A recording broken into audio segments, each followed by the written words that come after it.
এবং ওই switch gear নাকি ওইগুলো দিয়ে তাকে এই ঘাড়ে আঘাত করা হয়। ওনার কাছে বিচার চাই, উনি যেন দ্রুতভাবে এই বিচারটা করে। আজ থেকে 1 বছর আগে 14 জন আসামি গ্রেফতার হয়েছে, এখন এসে 14 জনই রয়েছে। এখন তো এই কোনো আসামি ধরা হয় নাই কেন?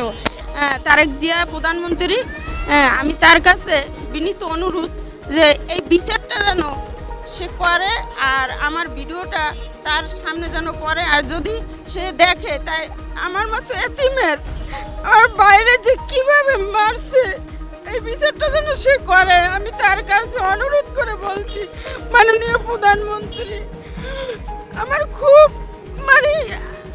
এখন আমি যে কির ভিতরে আছি আমি বলতে পারি না। 2টা এতিম ছেলে মেয়ে নিয়ে কি ভয় ভীতির ভিতরে স্কুলে পাঠাই, কিন্তু আমি ওদের সাথে যাই, আবার ওদের সাথে বাসায় আসি। আমি অসুস্থ মানুষ, আমি ওনার কাছে বিচার চাই, উনি যেন দ্রুতভাবে এই বিচারটা করে।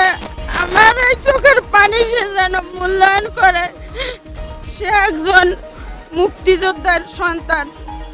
আমি মনে করি তার মা অনেক ভালো ছিল, তাকে আমরা ভালোবাসতাম, আমরা এই দলটাকে অনেক সাপোর্ট দিতাম ছোটবেলার থেকে। আমার মাও সাপোর্ট দিত, আমার ভাই যে অনেক সাপোর্ট দিত।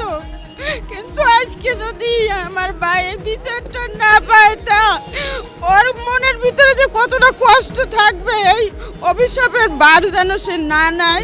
এই বিচার আমি তারেক রহমান প্রধানমন্ত্রীর কাছে আমি বিচার চাই, যেন এই বিচারটা যেন করে। আমার ভাইয়ের আত্মায় যেন শান্তি পায় যে না, আমার সরকার বিচারটা করছে। আমি দল করতাম, সেই দল করছি যে সে যে বিচারটা করছে। আজ থেকে 1 বছর আগে 14 জন আসামি গ্রেফতার হয়েছে, এখন এসে 14 জনই রয়েছে। এখন তো এই কোনো আসামি ধরা হয় নাই কেন? এটাকে আইনের কোনো এটা অবহেলা নাকি আইনের দোষ? আমরা যখন তার লাশটা নিয়ে যাই, তখন ওইখানে কর্তৃপক্ষ বলছে তার ঘাটটা বেশি লাড়াবেন না, কারণ তার ঘাটটা একদম ক্ষত বিক্ষত হয়ে গেছে। ওটা লাড়ান, আপনারা খুব সাবধানে ওনাকে নিয়ে যাবেন।